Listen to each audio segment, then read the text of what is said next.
রাজশাহীতে আম নিয়ে বিপাকে পড়েছেন আম চাষি ও ব্যবসায়ীরা। এক সপ্তাহ ধরে যানবাহন চলাচল বন্ধ থাকা, কারফিউ চালু ও পরবর্তীতে কারফিউ শিথিল করার পরও আমের তেমন বেচাকেনা নেই। রাজশাহী থেকে আবু সালেহ মোহাম্মদ ফাত্তার রিপোর্ট। চলমান পরিস্থিতির উন্নতি হলেও উন্নতি হয়নি রাজশাহীর আমের বাজারে। চরম দুর্দিন যাচ্ছে তাদের। প্রথমে কোটা আন্দোলনের কারণে যান চলাচল বন্ধ, তারপর কারফিউ শিথিল হলেও ফিরেনি আমের বেচাকেনা।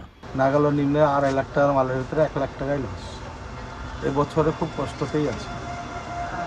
হঠাৎ করে ব্যবসা ভালো, আমের দাম বাড়তি, কিন্তু ভালো কথা ব্যবসা হচ্ছিল, হতে হতে হঠাৎ করে মনে করে যে এই যে সিনসিনারি গেলা হলো, এগুলাতে তো ধরেন কাঁচামাল আলাদের যারা আম ব্যবসায়িক তাদের তো প্রচুর বাগানেও ক্ষতি, দোকানেও ক্ষতি।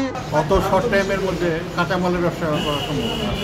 আর কাঁচামালের ব্যবসা তো টাইম মতো আমাদের ক্ষেত্রে মানে ওই টাইমের মধ্যে বন্ধ করতে হয়, যে আমাদের অনেক ক্ষতি হয়েছে। বর্তমানে বাজারে ও গাছে আম্রপালি, বাড়িফোর, ফজলি সহ বিভিন্ন ধরনের আম রয়েছে। আমের ফলন কম হলেও ফজলি ও আশিন আম ছাড়া অনেক বাগানে আম্রপালি ও বাড়িফোর আম পেকে ঝরে যাচ্ছে।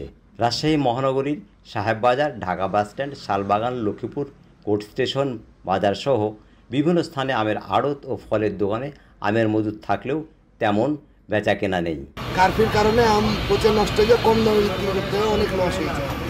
ব্যবসার অবস্থা খুবই খারাপ, মানে বেচা কেনা তো নাই, মানুষজন বেরোতে পারছে না, ভালো ভদ্র মানুষ মান সম্মানের ভয়ে বেরোতে পারছে না, দোকানদারে সব হায় হতাশ করছে, আমলে বসে আছে। বাজারে আম্রপালি আম 130 টাকা, ফজলি আম 120 টাকা ও বাড়িফোর 100 টাকা কেজি দরে বিক্রি হচ্ছে। কারফিউ শিথিল থাকায় সীমিত আকারে গাড়ি চলাচল করায় আম কিনে কেউ জেলার বাইরে পাঠাচ্ছেন, তবে তা তুলনামূলকভাবে অনেক কম।